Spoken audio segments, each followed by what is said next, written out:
Good morning. Welcome to Hindi is Easy. Today we are going to read Balram Katha, the additional book of class 6 NCERT. Today we are going to read the lesson 1 Awadhpuri में राम। ये कथा अवध की है और बहुत पुरानी है।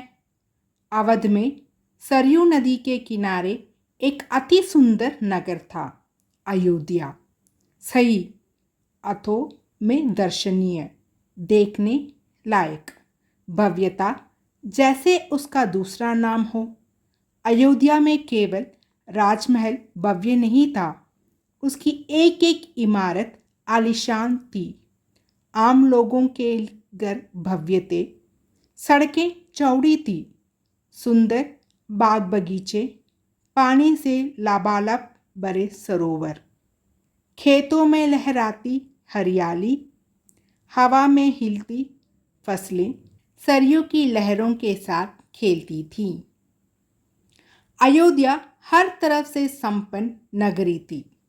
संपन्नता कोने अंतरे तक बिखरी हुई।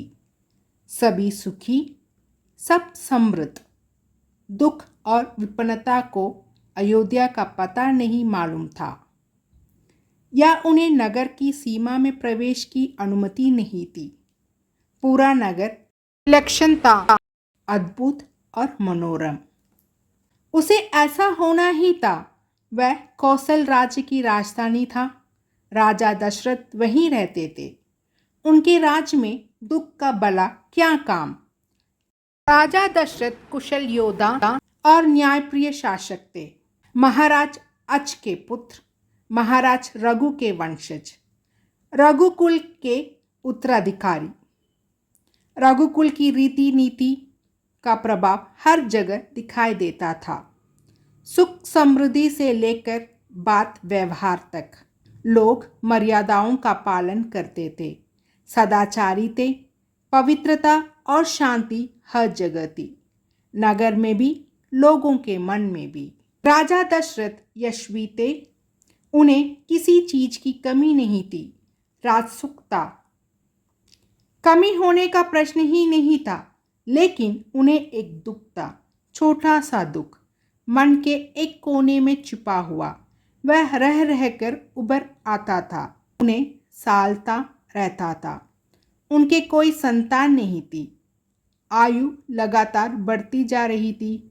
उनकी 3 रानियां थीं, कौशल्या, सुमित्रा और कैकेयी। रानियों के मन में भी बस यही एक दुख था, संतान की कमी। जीवन सूना सूना लगता था। राजा दशरथ से रानियों की बातचीत प्रायः इसी विषय पर आकर रुक जाती थी। राजा दशरथ की चिंता बढ़ती जा रही थी। बहुत सोच विचार कर महाराज दशरथ ने इस संबंध में वशिष्ठ मुनि से चर्चा की। उन्हें पूरी बात विस्तार से बताई। रघुकुल के आगे उत्तराधिकारी के बारे में अपनी चिंता बताई।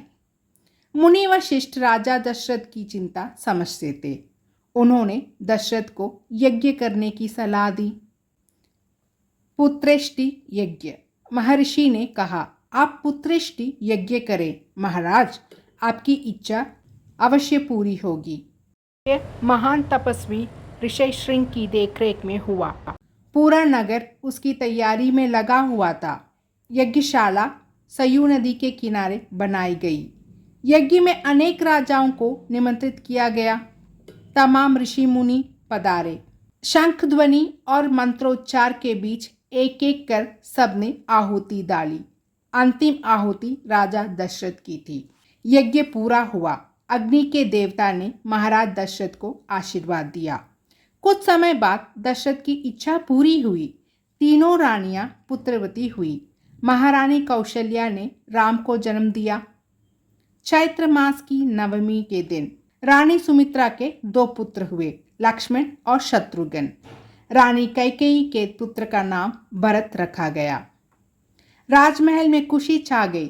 नगर में बधाइयां बजने लगी, मंगल गीत गाए गए। हर ओर खुशी, उत्सव जैसा दृश्य। राजा दशरथ प्रसन्न थे। उनकी मनोकामना पूरी हुई। प्रजा प्रसन्न थी कि दशरथ की चिंता दूर हुई। नगर में बड़ा समारोह आयोजित किया गया। धूमधाम से आयोजन में दूर दूर से लोग आए। राजा दशरथ ने सबको पूरा सम्मान दिया, उन्हें कपड़े, अनाज और धन देकर विदा किया। चारों राजकुमार धीरे धीरे बड़े हुए। वह बहुत सुंदर थे, सुदर्शन। साथ खेलने निकलते तो लोग उन्हें देखते ही रह जाते। आंखें उनसे हटती ही नहीं थी। चारों भाइयों में आपस में बहुत प्रेम था। वह अपने बड़े भाई राम की आज्ञा मानते थे। खेलकूद में लक्ष्मण प्रायः राम के साथ रहते। भरत और शत्रुघ्न की एक अलग जोड़ी थी। और बड़े होने पर राजकुमारों को शिक्षा दीक्षा के लिए भेजा गया।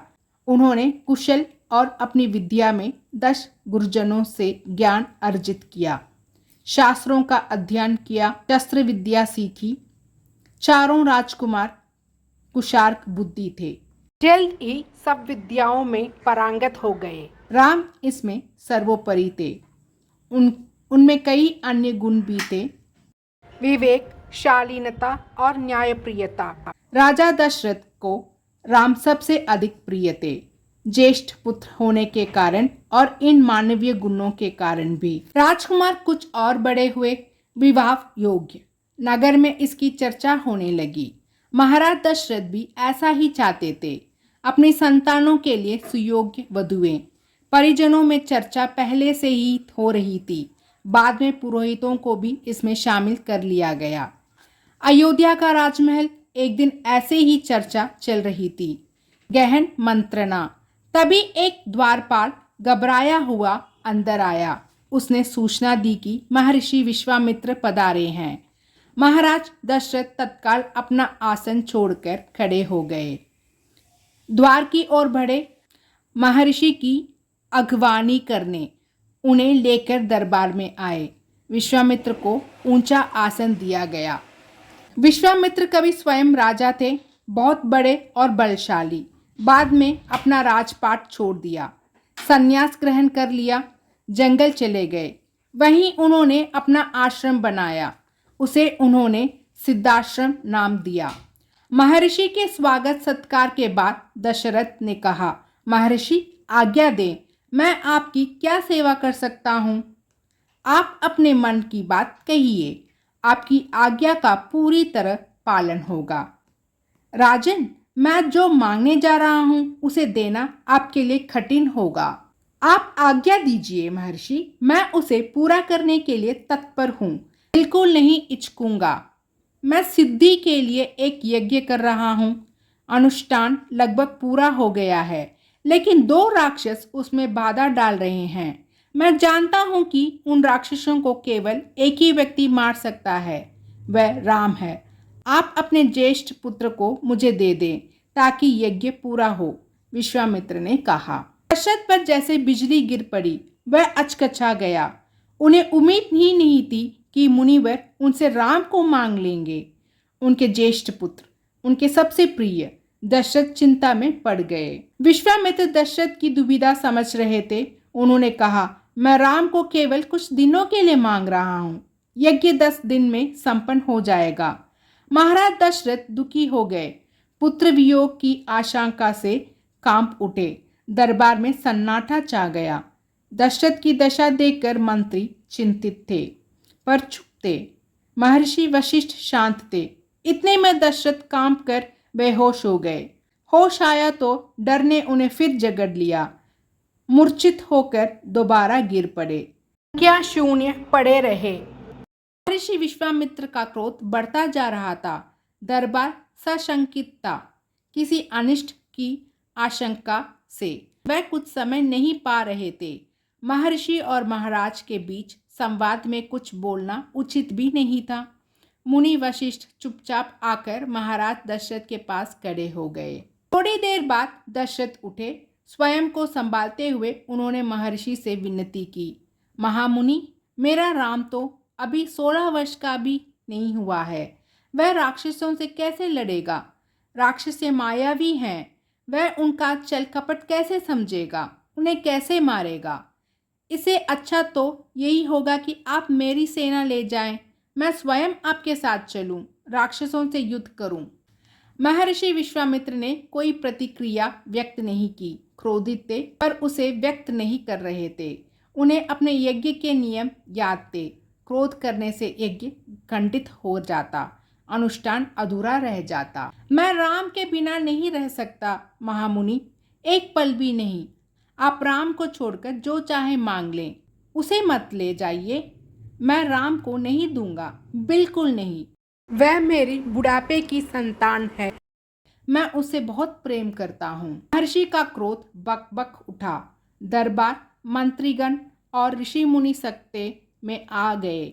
आप रघुकुल की रीति तोड़ रहे हैं राजन, वचन देकर पीछे हट रहे हैं। ये बर्ताव कुल के विनाश का सूचक है। आप जानते हैं कि मैं स्वयं दुष्ट राक्षसों का संहार कर सकता था, लेकिन मैंने संन्यास ले लिया है। अगर आप राम को नहीं देंगे तो मैं यहाँ से खाली हाथ लौट जाऊंगा। बात बिगड़ती देखकर मुनि वशिष्ठ आगे आए। महाराज दशरथ को समझाया राम की शक्ति के बारे में, प्रतिज्ञा तोड़ने के संबंध में, महर्षि विश्वामित्र के साथ रहने पर राजकुमार राम को होने वाले लाभ के बारे में। राजन, आपको अपना वचन पूरा करना चाहिए। रघुकुल की रीति यही है। प्राण देकर भी आपके पूर्वजों ने वचन निभाया है। आप राम की चिंता ना करें। महर्षि के होते उनका कोई कुछ नहीं बिगाड़ सकता। महाराज दशरथ की चिंता कुछ कम हुई, पर मन अभी भी खिन्न था। पुत्र बिचो का दुख सभी तर्कों पर भारी पड़ रहा था। गुरु वशिष्ठ ने कहा, महाराज, महर्षि विश्वामित्र सिद्ध पुरुष हैं, तपस्वी हैं, अनेक गुप्त विद्याओं के जानकार हैं। वह कुछ सोचकर ही यहाँ आए हैं। राम उनसे अनेक नई विद्याएं सीख सकेंगे। आप राम को महर्षि विश्वामित्र के साथ जाने दें, राम को उन्हें सौंप दें। दशरथ ने मुनि वशिष्ठ की बात दुखी मन में स्वीकार कर ली, लेकिन वह राम को अकेले नहीं बेचना चाहते थे। उन्होंने विश्वामित्र से आग्रह किया, कहा कि वह राम के साथ उनके छोटे भाई लक्ष्मण को भी ले जाएं। महर्षि विश्वामित्र ने महाराज दशरथ का ये आग्रह स्वीकार कर लिया। राम और लक्ष्मण को तत्काल दरबार में बुलाया गया। महाराज दशरथ ने उन्हें अपने निर्णय की सूचना दी। दोनों भाइयों ने उसे सहर्ष स्वीकार कर लिया, सिर झुकाकर आदर सहित। इसकी सूचना माता कौशल्या को दी गई। बताया गया कि राम और लक्ष्मण वन जा रहे हैं। महर्षि विश्वामित्र के साथ नितांत गंभीर माहौल में स्वस्ति वचन हुआ। शंख ध्वनि हुई, नगाड़े बजे। महाराज दशरथ ने भावुक होकर दोनों पुत्रों का मस्तक चूमकर उन्हें महर्षि को सौंप दिया। तो राजकुमार बिना विलंब किए महर्षि के साथ चल पड़े, बेहद और भयानक जंगलों की ओर। विश्वामित्र आगे आगे चल रहे थे, राम उनके पीछे थे। लक्ष्मण राम से 2 कदम पीछे, अपने धनुष संभाले हुए, पीठ पर तुनीर बांधे, कमर में तलवार लटकाए। Could have understood the reading part. If you want the explanation, you just let me know. I'll try to give the explanation in the next video. Thank you, students.